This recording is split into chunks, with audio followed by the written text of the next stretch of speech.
Toilet paper is probably the most indispensable item in your home.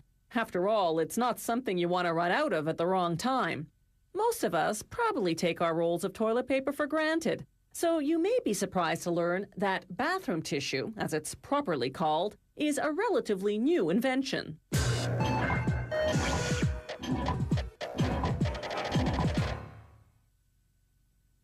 The Vikings used wool, the ancient Romans employed sponges, and French royalty wiped with lace.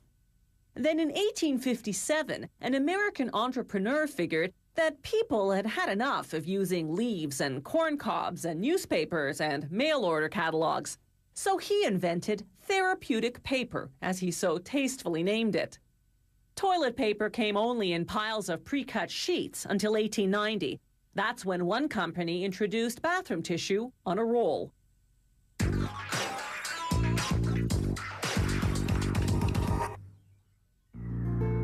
Ever wonder where all that recycled paper goes? Well, look no further than your own bathroom. Many brands of toilet paper begin as recycled paper. The bales of paper drop down into the pulper, a giant tank with an agitator similar to what you see in a washing machine. It mixes the paper in lukewarm water for about 10 minutes, transforming it into what's known as pulp and screening out all the bits of metal and plastic. Now they have to take out the ink. The ink removal system injects the pulp with air. The ink particles attach to the air bubbles, which rise to the top. The system then skims off the foam, leaving the pulp ink-free. Next, the pulp passes through a series of rollers which squeeze out the water. This dries out the soggy pulp, enabling it to absorb the chemicals they'll use to bleach it. Revolving knives now chop it up again to prepare it for the bleaching process, the details of which are a closely guarded trade secret. The bleach turns the gray pulp a pure white. The company says it does this without using chlorine or other toxic chemicals. They spread the wet pulp onto a flat screen that runs through a hot dryer.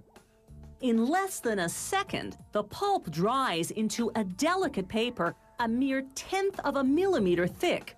Each spool holds 75 kilometers of paper. That spool now feeds a machine with rollers that emboss a pattern, in this case, a waffle print. The pattern isn't just aesthetic, it also makes the paper thicker and therefore more absorbent.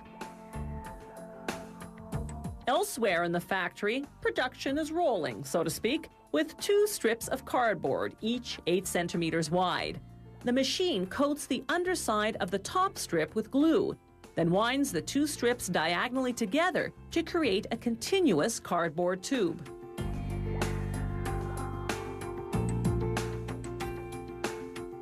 The machine then cuts the tube into 165 centimeter lengths.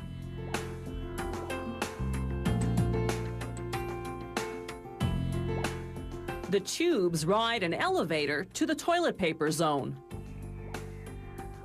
There, 2 giant spools of paper feed what's called the winding machine. The 2 sheets come together to form a 2-ply toilet paper.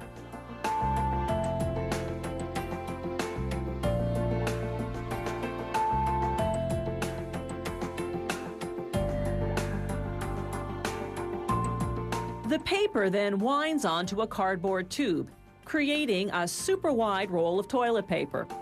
When the roll is full, a blade automatically cuts the paper and winding resumes on the next tube.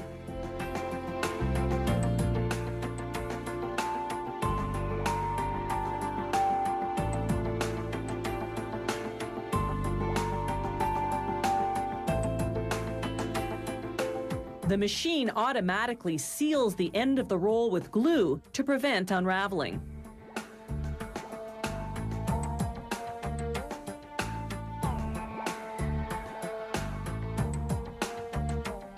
A circular saw slices the super-wide toilet paper roll into 16 standard rolls, each 10.2 centimeters wide.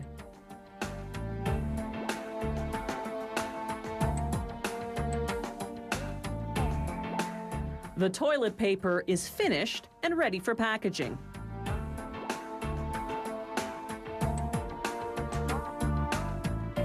This batch is for commercial use. Each roll is individually wrapped in paper. Check out this slow-motion wrapping action.